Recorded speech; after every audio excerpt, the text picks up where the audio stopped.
November 1 Kerala പിറവി.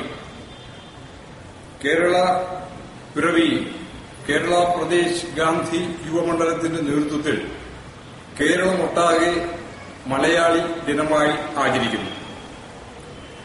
കേരളപ്പിറവി മലയാളികൾക്ക് വളരെയേറെ ആമോദം ഉണ്ടാക്കുന്ന ഒരു ദിവസമാണ്.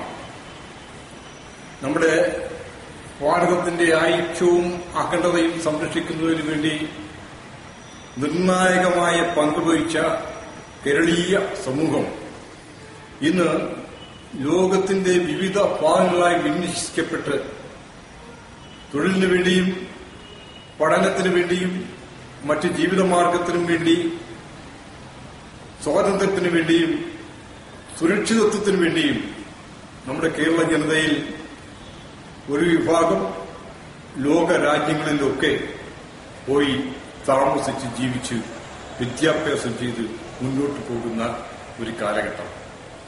ലോകമെങ്ങും മലയാളി സമൂഹത്തിന് മൂല്യവത്തായ ലക്ഷ്യബോധത്തിൽ അധിഷ്ഠിതമായി മുന്നോട്ട് നീങ്ങാൻ കഴിയുന്ന ഒരു കാഴ്ചപ്പാടിനുതകുന്ന തരത്തിലുള്ള ഒരു സാംസ്കാരിക പൈതൃകം വിഭാവനം ചെയ്യാൻ നമ്മുടെ കേരളത്തിലെ പൂർവ്വകാല ചരിത്രത്തിന് കഴിയുന്നു എന്നുള്ളത് പരമമായ ഒരു സത്യമാണ്.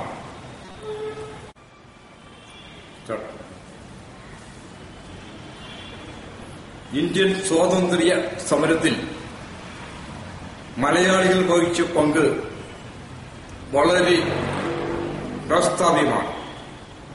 സ്വാതന്ത്ര്യ സമര കാലഘട്ടത്തിൽ ദേശാഭിമാനപരമായ ചിന്തയും ദേശസ്നേഹവും വളർത്തുന്നതിൽ ഗാന്ധിയൻ ഇച്ഛാശക്തിയിൽ ഇഴുകിച്ചേർന്ന് പ്രവർത്തിക്കുന്നതിലും കേരളീയർ മഹത്തായ നേതൃത്വം നൽകിയിട്ടുണ്ട് എന്നുള്ള വസ്തുത ഒരു ചരിത്ര പഠന ഗവേഷകരും തള്ളിക്കളയുവാൻ ഒക്കുന്നതല്ല.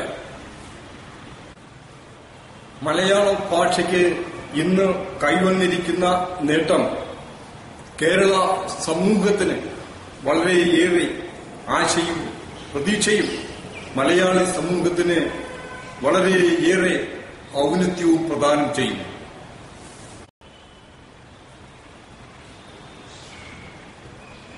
മലയാള ഭാഷയുടെ ചേതന കർമ്മോജ്വലമായ പന്ഥാവിലൂടെ നയിക്കപ്പെടുമ്പോൾ ദേശസ്നേഹത്തിന്റെ വിശാലത വിസ്മരിക്കാനാവാതെ വർണ്ണിക്കപ്പെടുമ്പോൾ ഭാരതീയമായ ആശയ സംഹിതയിലും ചരിത്ര പാഠങ്ങളിലും സാമൂഹിക യാഥാർത്ഥ്യങ്ങളിലും ഇഴുകിച്ചേർന്ന് പ്രവർത്തിച്ച ഗാന്ധിജി കേരള സമൂഹത്തിലൂടെ ചെയ്ത സമഗ്രമായ പ്രവർത്തനങ്ങളെ ഒരു തരത്തിൽ വിസ്മരിക്കുവാൻ സാധ്യമല്ല.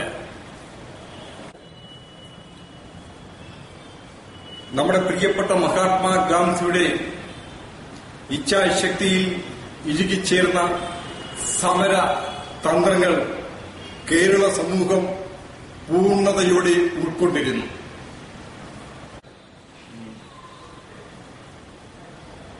ഇന്ത്യൻ ജനാധിപത്യത്തിന്റെ ഉപജ്ഞാതാവ് മഹാത്മാഗാന്ധി ആ ഗാന്ധിയൻ ദർശനങ്ങളിൽ ഇഴുകിച്ചേർന്ന് പ്രവർത്തിച്ചുകൊണ്ട് ഗ്രാമീണ മേഖലകളിൽ സഞ്ചരിച്ചപ്പോൾ ഭാരതത്തിലെ ജനങ്ങളിൽ ദരിദ്ര നാരായണന്മാരുടെ എണ്ണവും വ്യാപ്തിയും അവരുടെ ജീവിത നിലവാരത്തെക്കുറിച്ചുള്ള തകർച്ചയും ബോധ്യപ്പെട്ടതിന്റെ അടിസ്ഥാനത്തിൽ ഇന്ത്യൻ ജനാധിപത്യത്തിലൂടെ മാത്രമേ ഇന്ത്യയിൽ നവീനമായ ഒരു ചിന്തയും നവീനമായ ഒരു സംസ്കാരവും പ്രദാനം ചെയ്യുവാൻ കഴിയുമെന്നും അടിച്ചമർത്തപ്പെട്ട ജനതയുടെ മോചനത്തിന് ഇന്ത്യൻ പൌരന്മാരുടെ ജനപ്രതിനിധികൾ തന്നെ ജനാധിപത്യപരമായി ഭരണത്തിൽ വന്നാലേ അത് സാധ്യമാകൂ എന്നും മഹാത്മാഗാന്ധി തിരിച്ചറിഞ്ഞു.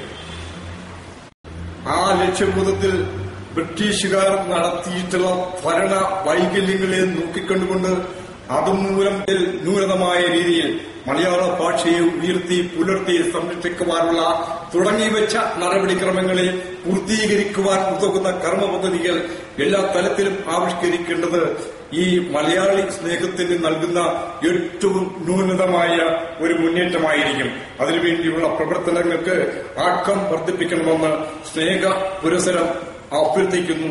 ഈ മലയാളി സമൂഹത്തിന് കേരള പ്രദേശ് ഗാന്ധി യുവമണ്ഡലത്തിന്റെയും എന്റെ വ്യക്തിപരമായ പേരിലും ആർദ്രമായ സ്നേഹത്തിൽ ഊന്നിയ സന്തോഷം പങ്കുവയ്ക്കുന്നു.